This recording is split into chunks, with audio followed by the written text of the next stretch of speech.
Hello students, मैं Reena ma'am और इस वीडियो में हम पढ़ेंगे दो बैलों की कथा। दो बैलों की कथा जिसके लेखक हैं प्रेमचंद जी। प्रेमचंद जी की तो वैसे बहुत सारी कहानियाँ आप लोगों ने पढ़ी होंगी, आपके सिलेबस में भी हैं। तो प्रेमचंद जी हिंदी साहित्य के एक ऐसा मील का पत्थर हैं, एक ऐसे सितारे हैं कि जिनके बारे में कहा जा सकता है कि जिस प्रकार उपवन में अनेक प्रकार के फूल खिलकर उपवन की सुंदरता बढ़ाते हैं, किंतु गुलाब का स्थान उपवन में अद्वितीय होता है। जैसे हिंदी साहित्य में तो बहुत सारे साहित्यकार हैं, अपनी रचना से उन्होंने हिंदी साहित्य के संसार को जगमग किया है, लेकिन प्रेमचंद जैसा दूसरा कोई नहीं है। अद्वितीय मतलब दूसरा कोई नहीं है। इसी तरह से हिंदी साहित्य की वाटिका में, जैसे कि उपवन में वाटिका में गुलाब जो है बाकी फूलों से अधिक आकर्षक होता है, वैसे ही साहित्य रूपी वाटिका में प्रेमचंद नामक गुलाब अपनी सुगंध से पूरी वाटिका को आज तक महका रहा है। यानी कि आज भी उनका साहित्य उतने ही मन से पढ़ा और सुना जाता है। हिंदी साहित्य में प्रेमचंद जी को उपन्यास सम्राट भी कहा जाता है। उपन्यास सम्राट यानी कि किसी भी विधा में सर्वश्रेष्ठ होने पर ही किसी को सम्राट की उपाधि दी जा सकती है। तो हिंदी साहित्य के यानी गद्य साहित्य में उपन्यास जो विधा है, उसमें प्रेमचंद जी का कोई सानी नहीं है। इनका जन्म 1880 में यहीं बनारस वाराणसी के पास लम्ही नामक एक छोटे से गांव में हुआ था। हिंदी साहित्य में ये एक सर्वश्रेष्ठ कहानी के रूप में भी माने जाते हैं। उपन्यास के क्षेत्र में भी सम्राट हैं, तो कहानी के क्षेत्र में भी सर्वश्रेष्ठ माने जाते हैं। इनकी कहानियाँ 300 से अधिक हैं। वैसे तो प्रेमचंद ने राष्ट्रीय जागरण और समाज सुधार को अपने लेखन का प्रमुख विषय बनाया। वो अपनी कहानियों, अपनी साहित्य रचना के माध्यम से राष्ट्र में जागरण उत्पन्न करना चाहते थे, लोगों को जागृत करना चाहते थे। वहीं वो समाज में उसकी रूढ़िवादी परंपराओं को तोड़ उसे परिवर्तित कर सुधार भी लाना चाहते थे। उनके लेखन में देश प्रेम एवं देशभक्ति का स्वर होने के कारण अंग्रेज़ों ने उनकी कृति सोजे वतन को जब्त कर लिया। सोजे वतन को जब्त उस समय किया गया जब उर्दू में लिखा करते थे प्रेमचंद जी। वो उस समय नवाब राय के नाम से लिखा करते थे उर्दू में। उस समय उनकी ये जो अंग्रेज़ों के शासन के विरुद्ध ये रचना देशभक्ति से परिपूर्ण सोजे वतन, इसको अंग्रेज़ों ने जब्त कर लिया, छपने नहीं दिया, क्योंकि उन्हें इस बात का डर होता था कि साहित्य के माध्यम से साहित्यकार जो हैं लोगों में जागरूकता पैदा करेंगे तो उनके प्रति विद्रोह उत्पन्न होगा। तो इस विद्रोह को दबाने के लिए वो इस तरह की रचनाओं को जब्त कर लेते थे। प्रेमचंद जी अपने साहित्य में दीनहीन किसानों, ग्रामीणों तथा शोषितों की दुर्दशा का चित्रण किया है, क्योंकि वो एक प्रगतिवादी लेखक हैं। और प्रगतिवादी लेखक हमेशा जो हैं वो समाज के वर्ग भेद को मिटाना चाहते हैं। वर्ग भेद यानी कि एक पूंजीपति वर्ग, धनाढ्य, धन से संपन्न वर्ग, और दूसरा शोषित वर्ग यानी कि मजबूर, मजदूर, किसान वर्ग। तो इन्होंने अपने विषय में हमेशा उसी मजबूर, किसान और मजदूर को अपना पात्र बनाया और उनके माध्यम से वो वर्ग भेद को मिटाना चाहते थे। प्रेमचंद जी का साहित्य जनसाधारण का साहित्य इसी कारण से कहा जाता है, क्योंकि आम जन की कथा और व्यथा उनके साहित्य में होती है। उनके साहित्य की भाषा सरल, मुहावरेदार तथा व्यवहारिक शब्दों से युक्त है। यानी कि जो आम बोल चाल व्यवहार में जो भाषा होती है, उसी शब्दों को वो प्रयोग करते हैं, क्योंकि आम जन अगर उनके साहित्य को पढ़े तो वो आसानी से समझ ले, क्योंकि कहानी भी उनसे ही संबंधित होती है। उन्होंने लोक भाषा में साहित्य सृजन किया है। लोक भाषा यानी कि क्षेत्रीय भाषा, फोक लैंग्वेज जिसको कहते हैं। उनके पात्रों की भाषा वातावरण तथा मनोदशा के अनुकूल है, यानी कि जिस परिस्थितियों से संबंधित कहानियाँ रची गई हैं, उस परिस्थिति, उस वातावरण से संबंधित भाषा का भी प्रयोग किया जाता है। यहाँ जो आपके पाठ्य पुस्तक क्षितिज भाग 1 में उनकी कहानी है दो बैलों की कथा, यानी शीर्षक से ही ये समझ में आ जा रहा है कि इसमें दो बैलों से संबंधित कोई कहानी कही गई है। तो दो बैलों की कथा की जो गणना है, गिनती जो है, वो प्रेमचंद की श्रेष्ठ कहानियों में की जाती है। इस कहानी के माध्यम से लेखक ने मूक समाज व पशुओं के भावनात्मक संबंध का वर्णन किया है। मूक यानी कि जो बोल नहीं सकते, पशु बोल नहीं सकते, लेकिन फिर भी उनके मन में भावनाएं होती हैं, इमोशंस होती हैं, उनको भी लगाव होता है, प्रेम होता है, स्नेह होता है, क्रोध आता है। तो इस तरह की इमोशंस उनके अंदर भी होते हैं। इस चीज़ का ये भावनात्मक संबंध, इसका वर्णन उन्होंने इस कहानी में किया है। और इसके साथ ही साथ जो इस कहानी के दो मुख्य पात्र हैं, जो दो बैल हैं, हीरा और मोती, ये दो बैल जो है वो सीधे साधे भारतीयों के प्रतीक हैं। कहीं न कहीं ये कहानी जो है वो परोक्ष रूप से आज़ादी के लड़ाई का वर्णन करती है, क्योंकि अगर सीधे अंग्रेज़ों के विरुद्ध कुछ लिख दिया जाता था तो वो ज़ब्त कर लिया जाता था, छपने नहीं दिया जाता था, लोगों तक पहुंचने नहीं दिया जाता था। तो कहानियाँ, आज़ादी से संबंधित जो कहानियाँ थी, देशभक्ति से संबंधित जो कहानियाँ थीं, वो प्रतीकात्मक लिखी जाती थी उस समय। और जब ये कहानी लिखी गई है, उस समय भी भारत में अंग्रेज़ों का शासन था, तो लेखक ने इसे परोक्ष रूप से, यानी कि प्रतीकात्मक रूप से, सीधा ना लिखकर इनडायरेक्टली ये आज़ादी की लड़ाई से संबंधित है ये कहानी। इस कहानी के माध्यम से लेखक ये बताना चाहता है कि आज़ादी के लिए बार बार संघर्ष करना पड़ता है, आज़ादी आसानी से नहीं मिलती, और अगर बार बार संघर्ष किया जाए तो अंत में उसे पा लिया जाता है।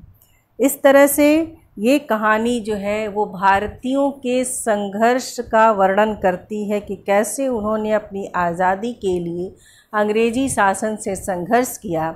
और ये दो बैल जो हैं वो भी अपनी आज़ादी के लिए अपने मालिकों से संघर्ष करते हैं, ऐसे मालिक जिनके हाथों उन्हें स्नेह नहीं मिलता। जो उनका अपना मालिक है, जो स्नेहपूर्ण व्यवहार रखता है, उससे तो उनको लगाव है, लेकिन जब वो बेच दिए जाते हैं, गलत लोगों के हाथ में पड़ जाते हैं, तो कैसे वो अपनी आज़ादी के लिए संघर्ष करते हैं। ये कहानी भारतीयों के उस यथार्थ को उजागर करती है, उस तत्कालीन यथार्थ को, यानी कि जिस समय ये कहानी रची गई है उस समय का वातावरण भारत में कैसा था, कैसे भारतीय अपनी आज़ादी के लिए संघर्ष कर रहे थे। तो अब आप इसका पाठ, अगर इसका सारांश अगर आप सुनेंगे तो आपको आसानी होगी इसको समझने में। ये इस पूरी कहानी को प्रेमचंद जी ने ना 5 अंकों में लिखा है, और इन 5 अंकों का सारांश मैं आपको नंबर वाइज बताऊंगी, मैंने बिंदुओं के हिसाब से बताऊंगी कि पहला अंक, दूसरा अंक, तीसरा अंक कैसे, ताकि आपको इसको समझने में आसानी होगी। दो बैलों की कथा, इसका जो पहले अंक में लेखक जो कहना चाहता है कि जानवरों में गधे को सबसे बुद्धिहीन प्राणी माना जाता है। इसका कारण है उसका सीधापन और सहनशीलता। उसके यही गुण उसे ऋषि मुनियों की श्रेणी में ला देते हैं। इसके लिए लाभ, हानि, सुख, दुख सब कुछ बराबर है। सीधेपन और सहनशीलता के कारण भारतीयों को अफ्रीका और अमेरिका में असभ्य और बुद्धिहीन समझा जाता था। अब देखिए, आपको ये कहानी समझ में आएगा कि परोक्ष रूप से, यानी कि इनडायरेक्टली, ये आज़ादी की कहानी है। यानी कि भारतीयों के सीधेपन को उनकी मूर्खता समझी जाती थी। वो जो भी अत्याचार होता था वो चुपचाप सह लेते थे, इसलिए उन्हें मूर्ख समझा जाता था। और सबसे जीवों में सबसे मूर्ख किसको समझा जाता है? गधे को, क्योंकि वो किसी भी परिस्थिति में जो है वो एक ही मनोदशा में, एक ही स्थिति में रहता है। उसके चेहरे के भाव को देखकर कभी आपको महसूस नहीं होगा कि वो खुश है, दुखी है, या क्या, कोई भी परिस्थिति हो, एक ही भाव, माने समभाव, एक ही समान भाव उसके चेहरे पे दिखाई देते हैं।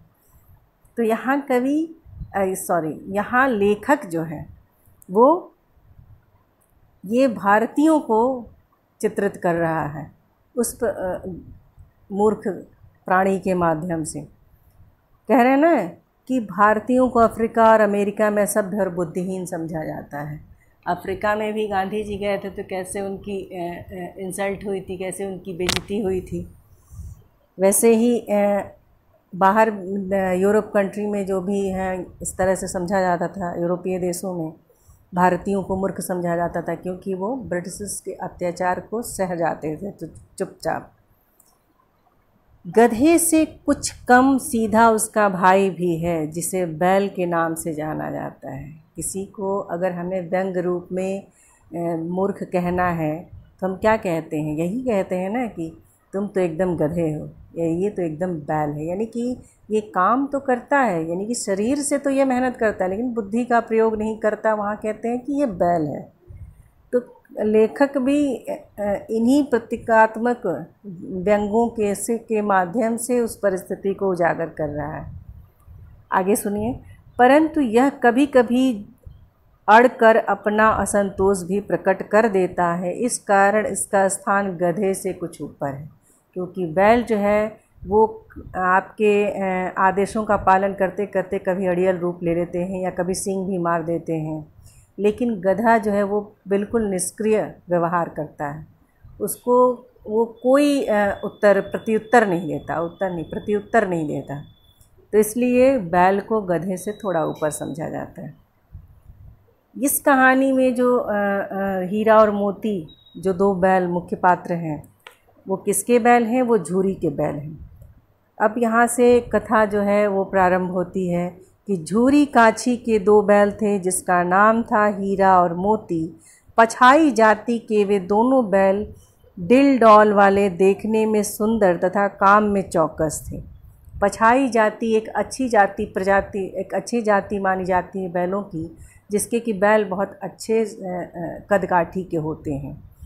दोनों में इतनी घनिष्ठता थी कि एक दूसरे की मन की बातों का अनुमान लगा लेते थे। वे साथ साथ रहते, खाते और विनोद के भाव में कभी कभी सींग भी मिला लिया करते। उनके आपस में बहुत स्नेह था। विनोद यानी कि मैंने खुशी के कारण वो आपस में सींग भी मिला लिया करते से मतलब वो लड़ाई नहीं करते, वो प्रेम और स्नेह में एक दूसरे के साथ ऐसे सींग रगड़ा करते हैं। वे एक दूसरे के काम का जोर अपने कंधे पर लेने की कोशिश करते। दिन भर काम के बाद शाम को एक दूसरे को सूंघकर दोनों एक साथ ही नांद में मुंह डालते और साथ ही मुंह उठाते। संयोग से एक बार झूरी ने दोनों बैलों को अपनी ससुराल भेज दिया। बैलों ने समझा कि उन्हें बेच दिया गया है, क्योंकि जानवर जो है, पशु जो है वो मूक होते हैं, वो सांकेतिक भाषा समझते हैं। उन्हें लगा कि झूरी, उनका मालिक जो उन्हें इतना स्नेह करता है, वो लग रहा है कि हमें किसी और के हाथ बेच दिया, जो उन्हें मंजूर नहीं था। यह उन्हें अच्छा न लगा। उन्हें ले जाने में झूरी के साले गया को बहुत परेशानी हुई, क्योंकि वो मन से नहीं जा रहे थे उसके साथ। गया उन्हें आगे को खींचता तो वे पीछे को बल लगाते। गया के घर की नई जगह, नए लोग उन्हें अच्छे नहीं लग रहे थे। रात को जब सब सो गए तो दोनों ने एक दूसरे की ओर देखा और जोर लगाकर मजबूत पगहे तोड़कर प्रातःकाल तक वापस झूरी के पास आ गए। झूरी ने चरनी पर बैलों को देखा। दोनों के गले में गराव यानी कि जो पगहे से जिस रस्सी से बैलों को बांधा जाता है, वो वैसे ही तोड़े थे, तो आधे आधे लटके हुए थे उनकी गर्दन में। कीचड़ में सने पैर तथा आँखों में विद्रोहमय स्नेह देखकर, विद्रोहमय स्नेह यानी कि हम जब किसी से बहुत ज़्यादा स्नेह करते हैं, बहुत प्रेम करते हैं, लेकिन उस पर हमें क्रोध आता है, तो हमारी आँखों में वो क्रोध ऐसे झलकता है कि हम उस पर अपना अधिकार समझते हैं। जिससे प्रेम करते हैं, जिससे स्नेह करते हैं, उस पर हमें क्रोध आता है तो हम उसे अधिकारपूर्ण अपना क्रोध व्यक्त करते हैं। तो वो विद्रोह में स्नेह लेखक ने कहा है यहाँ कि देखकर झूरी उनके गले लग गया। गांव के लड़कों ने उनका स्वागत किया और अपने अपने घरों से रोटियां, गुड़, चोकर, भूसी आदि ला कर दिया, जो कि ये चीज़ें जो है वो जानवरों को बहुत पसंद होती हैं, ख़ास तौर से गाय, बैल, भैंसों को। बैलों के यूं भागकर चले आने से झूरी की पत्नी नाराज़ थी, क्योंकि उसका भाई लेके गया था, वहाँ से वो भाग गए। उसने बैलों को खली चूनी चोकर खिलाने से मना कर दिया। उसे बहुत क्रोध था इस पे कि उसके मायके से वो भाग आए। झूरी ने सूखे भूसे में चोकर तो नहीं था, तो नौकर से खली डालने के लिए कहा, पर झूरी की पत्नी के डर से नौकर ऐसा न कर सका। तो ये पहले अंक का सारांश है। अब मैं दूसरे अंक का सारांश आपको बताती हूँ, आगे कहानी कैसे बढ़ती है। कहानी के दूसरे भाग में हम जानते हैं कि दूसरे दिन झूरी का साला गया बैलों को ले जाने फिर आया। इस बार उसने दोनों को गाड़ी में जोता और किसी तरह अपने घर ले गया। उसने उन्हें मोटी मोटी रस्सियों में बांधा, उन्हें खाने को सूखा भूसा डाल दिया, क्योंकि गया को उन पर बहुत क्रोध था और वो उनसे बदला लेना चाहता था। बैलों ने अपना ऐसा अपमान कभी न देखा था, क्योंकि गया ने अपने बैलों को खली चूनी सब कुछ दिया था। तो जब गया ने हीरा और मोती को कुछ नहीं दिया, जबकि अपने बैलों को सब कुछ खाने को दिया, तो ये उन्हें कहीं न कहीं अपमान की तरह लगा, जो उन्होंने अपने जीवन में कभी इस तरह का अपमान नहीं देखा था, क्योंकि उनका जो मालिक झूरी था वो कभी उन्हें इस तरह से अपमानित नहीं करता था, वो बहुत स्नेह करता था उनसे। बैलों ने जब ये देखा कि गया जो है अपने बैलों को खिला रहा है और हमें नहीं दे रहा है, तो उन्हें इस बात का बुरा तो लगा ही, लेकिन साथ ही साथ उन्हें उसका अत्याचार भी सहना पड़ा। गया ने अगले दिन उन्हें हल में जोता, पर बैलों ने कदम न बढ़ाए। वह हीरा की नाक पर डंडे बरसाने लगा। यह देख मोती गुस्से में आग बबूला हो गया और हल लेकर भागा, जिससे हल, रस्सी, जोत, जुआ सब टूट गए। आज के समय में खेती के लिए ये सारे संसाधन प्रयोग नहीं होते। अब तो ट्रैक्टर से खेती की जाती है, बहुत सारी मशीनें आ गई हैं, बहुत विकास हो गया है। लेकिन जबकि ये कहानी है, जब प्रेमचंद जी ने इस कहानी को लिखा था, उस समय वो तत्कालीन समय जो था वो खेती में यही सारी चीज़ें काम आती थी। बैल के साथ हल, रस्सी, जोत, जुआ, ये सारी चीज़ें प्रयोग की जाती थी। दोनों के गले में बड़ी बड़ी रस्सियाँ न होती तो पकड़ में ही न आते। इस बार गया ने उनके बैलों के गले में बड़ी बड़ी रस्सियाँ डाल रखी थी, ताकि वो भागे भी तो दूर से पकड़े जाएं। गया गांव के 2 आदमियों के साथ दौड़ा आया। उनके हाथ में लाठियाँ थीं। मोती ने उनका मुकाबला करना चाहा, पर हीरा ने उसे शांत कराया। मोती जो था वो हिंसक प्रवृत्ति का था, वो आक्रामक प्रवृत्ति का था। अगर कोई उसके साथ दुर्व्यवहार करता था तो वो उसी तरह उसके साथ जवाब देता था, जबकि हीरा जो था वो शांत स्वभाव का था। तो देखिए, ये आज़ादी के संघर्ष की कहानी कहती है परोक्ष रूप से, इनडायरेक्टली ये आज़ादी की कहानी है। उस समय भी कांग्रेस में 2 दल थे, एक नरम दल और एक गरम दल। तो नरम दल जो था वो अहिंसा में विश्वास करता था, वहीं गरम दल के जो लोग थे वो हिंसा के बदले हिंसा में विश्वास रखते थे। वो हिंसा को चुपचाप सहने में विश्वास नहीं रखते थे। तो ये दोनों एक तरह से वो कहानी तो प्रतीकात्मक है, आज़ादी की लड़ाई का ही है ये, चूँकि इनके माध्यम से कहा गया है, क्योंकि प्रत्यक्ष रूप से यानी कि डायरेक्टली हम उस बात को नहीं कह सकते थे ब्रिटिशों के शासन में। तो ये दोनों उसका भी प्रतीक है। गरम दल यानी कि एक हिंसा का प्रतीक है, दूसरा अहिंसा का प्रतीक है। दोनों आदमियों ने हीरा मोती को पकड़ा और घर ले आए। रात के समय फिर उन्हें सूखा भूसा डालकर घर के लोग भोजन करने लगे। अब उनके इस व्यवहार के कारण गया ने उन्हें फिर दंडित किया, फिर वैसे ही सूखा भूसा दिया। उसी समय एक छोटी लड़की 2 रोटियां लेकर आई और दोनों के मुंह में एक एक रोटी डालकर देकर चली गई। उस एक एक रोटी से उनकी भूख तो नहीं मिटती, लेकिन हाँ, जो वो स्नेह के भूखे थे अपने मालिक झूरी से दूर होने के बाद, वो दोनों भूख से कहीं ज़्यादा, भोजन से कहीं ज़्यादा वो स्नेह के भूखे थे। उन्हें बार बार अपमानित किया जा रहा था, कोई उन्हें स्नेह नहीं देता था। अब इस पूरे परिवार में एक छोटी लड़की के द्वारा वो एक स्नेह पाते हैं, तो वो एक एक रोटी जो है उनके पेट की भूख को तो नहीं, लेकिन उनकी स्नेह की भूख को शांत करती है। अब इस दृश्य के माध्यम से या इस चित्रण के माध्यम से लेखक यानी कि प्रेमचंद जी ये भी बताते हैं कि पशु में भी भावनात्मक प्रवृत्ति होती है, वो भी इमोशंस को समझते हैं, भावनाओं को समझते हैं, वो भी स्नेह खोजते हैं, प्रेम खोजते हैं।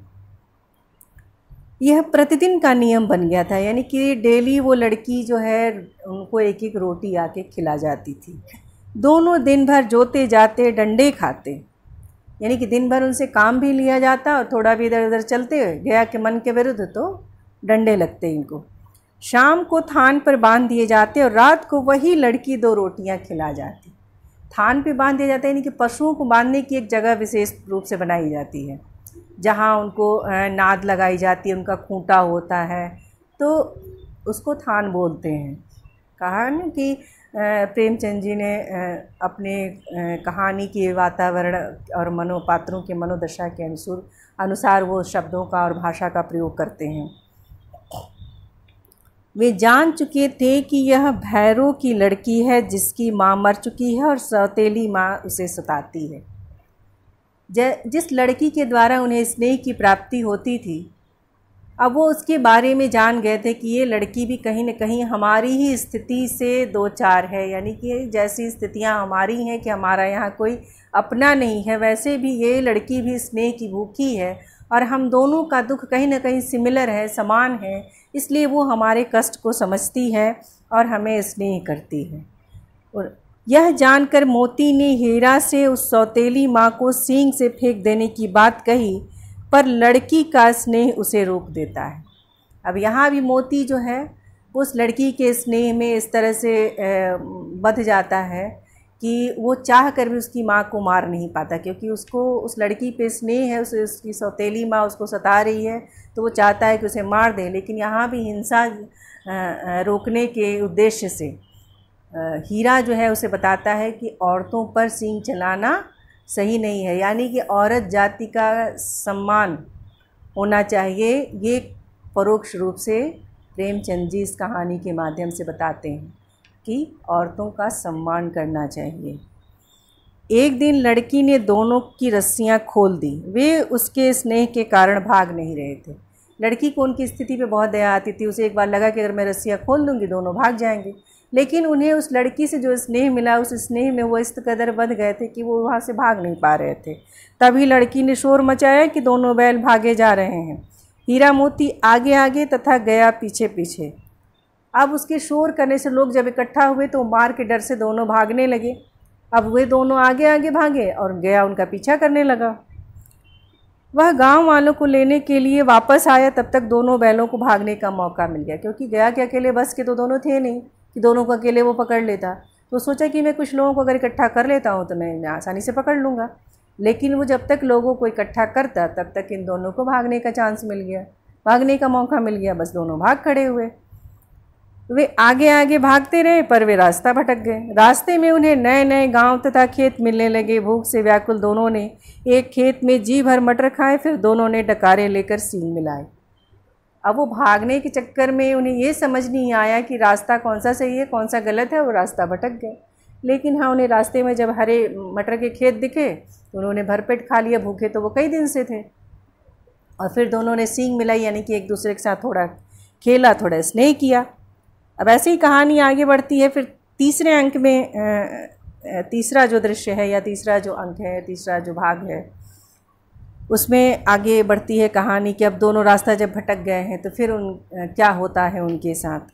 अचानक उनको सामने से एक बड़ा सा सांड आता दिखा। उसने भिड़ने, अब उन्हें लगता है कि इतना भयानक सांड है, अगर इससे भिड़ते हैं तो मरना तो हमारा तय है। यह सोचकर दोनों उससे बचना चाहते थे, पर कोई रास्ता भी न था। दोनों ने भागने को कायरता समझा। अब यहाँ क्या है कि शत्रु को देखकर भागना क्या है, कायरता है। अब देखिए, शत्रु यानी कि ब्रिटिश अगर हमसे अधिक बलवान है तो उनसे हमें फिर भी साहस के साथ लड़ाई करना चाहिए। अगर हम भागते हैं तो हम कायर होंगे। तो इस बात को कहानी के माध्यम से बता रहे हैं प्रेमचंद जी कि सांड की बल को देखकर अगर भागते हैं दोनों तो भागना कायरता है। तो अब दोनों को क्या लग रहा है कि अगर हम एकजुट होकर लड़ेंगे तो इससे जीत जाएंगे, यानी कि भारतीय अगर एकजुट होकर लड़ते हैं तो वो अंग्रेज़ों से जीत जाएंगे। उस पर एक साथ चोट करने का निश्चय किया। अब दोनों क्या है, इकट्ठे हो गए। संगठित शत्रु हमेशा बलशाली होता है। उन्होंने तय किया कि एक बार झपटने पर दूसरा, जैसे एक पर वो झपटेगा तो दूसरा उसको पेट में सींग घुसेड़ देगा, यानी कि हम एक साथ उससे नहीं लड़ेंगे, एक को वो मारेगा तो दूसरा उसको मारेगा। ऐसे सांड को दो दो शत्रुओं से एक साथ मल्ल युद्ध करने का अनुभव नहीं था। मल्ल युद्ध में क्या होता है, जैसे कुश्ती होती है वो मल्ल युद्ध कहा जाता है, जिसमें पटक दिया जाता है अपने शत्रु को। तो सांड को ऐसा अनुभव नहीं था, वो तो कभी किसी को मिला और उसको पटक दिया। अब ये नहीं था कि एक साथ दो लोग उसको अब एक प्री प्लान्ड वे में कोई उससे लड़ाई करे, युद्ध करे, इस तरह क्या अनुभव उसके पास, ऐसा एक्सपीरियंस उसके पास था नहीं।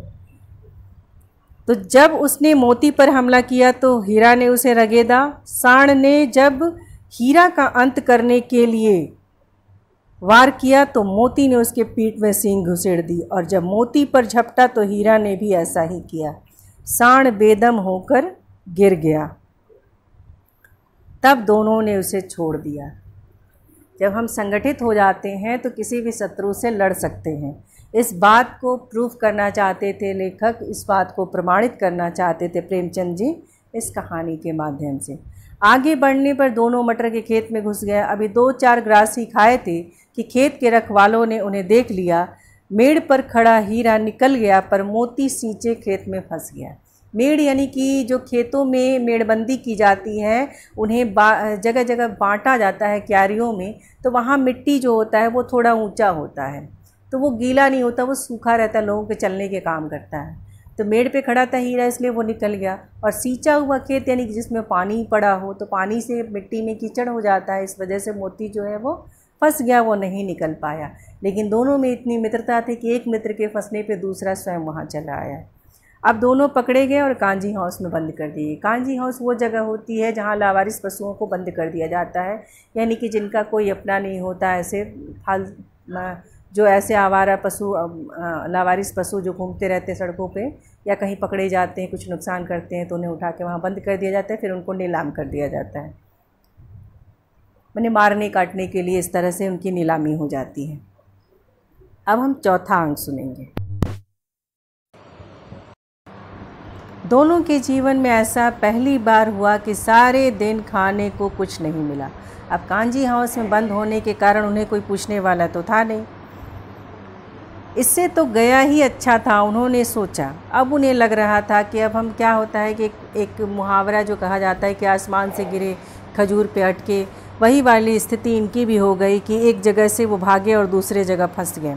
अब ये स्थिति और बदतर थी। यहाँ तो खाने को भी कुछ नहीं मिलता था। गया भले ही मारता था लेकिन कुछ तो खाने को देता था। यहाँ कई भैंसें, बकरियाँ, घोड़े थे पर चारा तो किसी के सामने न था। सारा दिन दोनों ने चारे का इंतज़ार किया पर कोई चारा लेकर न आया। उन्होंने दीवार की मिट्टी चाटनी शुरू की पर इससे क्या होता। भूख से वो इतने व्याकुल हो गए कि वो दीवार की मिट्टी को चाटने लगे, लेकिन मिट्टी चाटने से भूख तो मिटती नहीं। सारा दिन दोनों ने वैसे ही पड़े रहे। दोनों वहाँ से निकल भागने की फिर योजना बनाने लगे और बाड़े की कच्ची दीवार में हीरा ने सींग मारकर कुछ मिट्टी गिरा दी। उसी समय बाड़े का चौकीदार हाजिरी लेने आया, यानी कि जो चौकीदार होता था उस कांजी हाउस का, वो पशुओं की हाजिरी लेता था कि कहीं कोई भाग तो नहीं गया है, कहीं कोई मर तो नहीं गया है। तो वो हाजिरी लेने आया, उसने दीवार तोड़ते हीरा को देख लिया। अब उसने हीरा को ऐसा करते देख उसे कई डंडे मारे और मोटी रस्सी से बांध दिया। अब उसको इतनी मोटी रस्सी से बांध दिया ताकि वो भाग न पाए। बाकी सारे मवेशी तो वैसे खुले पड़े थे वहाँ। इतना होने पर भी दोनों ने दीवार गिराना जारी रखा। यानी कि अंग्रेज़ों द्वारा शासन दिया भी जाता था तो स्वाधीनता सेनानी जो थे वो फिर भी उनके विरुद्ध आवाज़ें उठाते रहे, आंदोलन करते रहे, उनका विरोध करते रहे, क्योंकि आज़ादी जो है वो एक बार के प्रयास से नहीं मिलती, उसके लिए संघर्ष करना पड़ता है, बार बार प्रयास करना पड़ता है। और ये इस कहानी के माध्यम से प्रेमचंद जी ने संदेश दिया है। तो देखिए, कांजी हाउस से दोनों आज़ाद होने के लिए लगातार प्रयास करते रहे, भले ही उन्हें पनिश किया गया, भले ही उन्हें दंडित किया गया। 2 घंटे के बाद आधी दीवार गिर गई। यह देख पहले तीनों घोड़ियाँ, फिर बकरियाँ, बाद में भैंसें कांजी हौस से भाग गईं, पर गधे अभी भी वहीं खड़े थे। वे डर के मारे भागना नहीं चाहते थे। आधी रात तक गधे वहीं खड़े रहे और मोती हीरा की रस्सियां तोड़ने में लगा रहा। सफल न होता देख मोती ने सींग मारकर गधों को भी यहाँ से भगा दिया और हीरा के पास सो गया। यानी कि जो लोग विद्रोह में शामिल नहीं थे, वो जागरूक लोग उन्हें किसी भी तरह से जागृत करते और उन्हें भी उस आंदोलन में शामिल करते। अगले दिन मोती को खूब मार पड़ी और उसे भी मोटी रस्सी से बांध दिया गया। हीरा की रस्सी न खुलने के कारण सभी जानवरों को तो उन्होंने आज़ाद कर दिया, किंतु वो फंस गए, वो नहीं भाग। एक सप्ताह तक दोनों बिना चारे के वहीं पड़े रहे। वे बहुत कमज़ोर हो चुके थे। एक दिन बाड़े के सामने डुग्गी बजने लगी और 50-60 आदमी वहां एकत्र हो गए।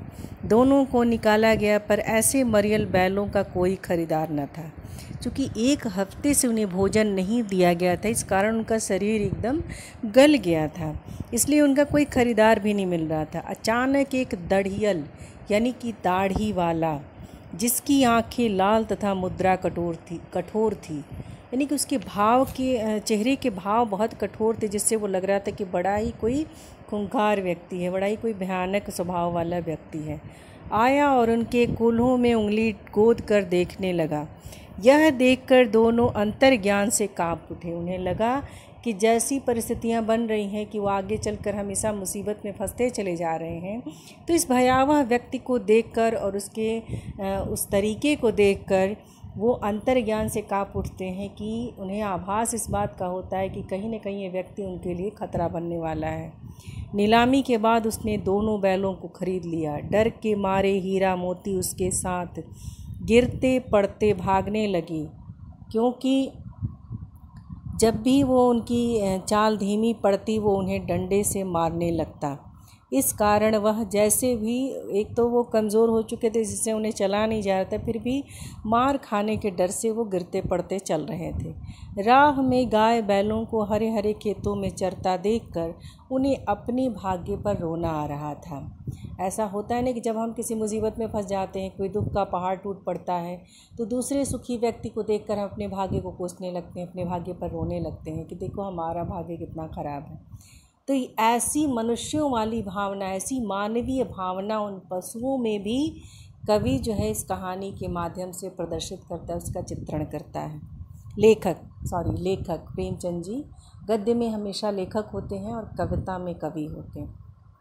सहसा हीरा मोती को वह रास्ता परिचित सा लगा। अचानक उन्हें ऐसा लगा कि ये रास्ता जो है ये जाना पहचाना है, वो रास्ते से कभी न कभी गया उसी रास्ते से उन्हें ले गया था। अचानक उन्हें इस बात की स्मृति आती, इस बात का ध्यान आता है कि ये तो वही रास्ता है जिससे वो अपने गांव से होकर गए थे गया के साथ।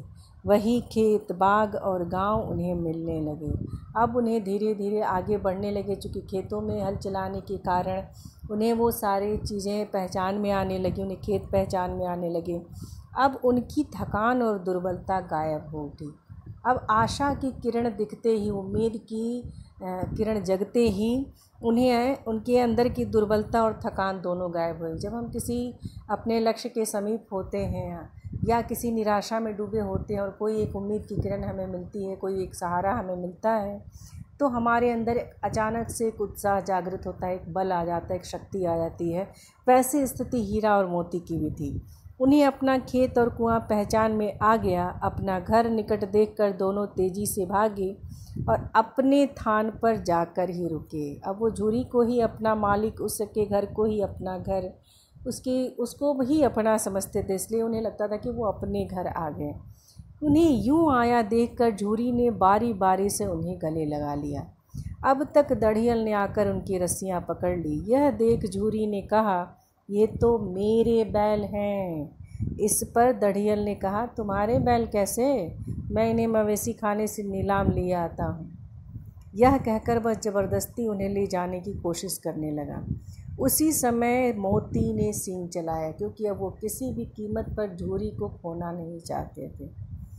दढ़ियल डर के मारे भागने लगा। अब उसे डर के मारे भागता देख मोती को लगा कि थोड़ा और डराया जाए, थोड़ा और भगाया जाए। यह देख मोती दढ़ियल के पीछे भागने लगा और उसे गांव के बाहर खदेड़ दिया। अंत में हार कर दढ़ियल चला गया। अब उसे लगा कि अब उसकी एक नहीं चलेगी, अब ये बैल दोनों हाथ से निकल गए, अब उसे फिर मिलने वाले नहीं। थोड़ी ही देर में झूरी ने नांदों में खली, चूनी, चोकर, दाना भर दिया, जिससे खाने में दोनों व्यस्त हो गए। गांव में उत्साह छा गया। मालकिन ने भी दोनों के माथे चूम लिए। गांव में उत्साह छा गया कि पशुओं में इस तरह के भावनात्मक लगाव और मानवीय प्रेम देखकर लोग आश्चर्यचकित थे। उनके अंदर ये उत्साह था कि देखो इतना मने लगाव है कि दोनों जाने के बाद किस तरह से सारी परिस्थितियों को झेलते फिर वापस झूरी के पास आ गए। और झूरी की पत्नी ने भी इस बात को मान लिया कि वो झूरी से उनका एक विशेष स्नेह है, वो उसके बिना नहीं रह सकते। इसके साथ ही इस पाठ का सारांश समाप्त होता है। मुझे आशा है कि आपको समझ में आ गया होगा। प्रेमचंद जी ने आज़ादी के संघर्ष का वर्णन इतने अच्छे ढंग से किया है कि जो वो बात कहना चाहते हैं वो बात भी समझ में आ जाती है, उनका संदेश भी मिल जाता है कहानी के माध्यम से, और प्रत्यक्ष रूप से ना होकर परोक्ष रूप से होने के, यानी कि डायरेक्ट ना होकर इनडायरेक्टली उन्होंने अपनी बात कह दी, आज़ादी के संघर्ष को अभिव्यक्त कर दिया। ये एक बहुत बड़ी उनका रचनात्मक कौशल है। अब मैं इस पाठ से संबंधित प्रश्नों का उत्तर आपको बताऊंगी। प्रश्नोत्तर के लिए आपको अगला वीडियो देखना होगा। अगले वीडियो में मैं इसके प्रश्नों का उत्तर आपको बताऊंगी। अगर इसमें आपको कहीं कोई डाउट है, कुछ समझ में नहीं आ रहा है, आपको कुछ पूछना है, तो आप कमेंट बॉक्स में कमेंट करके अपने डाउट क्लियर कर सकते हैं। आप अपने संदेह का निराकरण कर सकते हैं, अपने प्रश्नों का उत्तर जान सकते हैं। इसके साथ ही ये वीडियो समाप्त होता है। That's all. Thank you.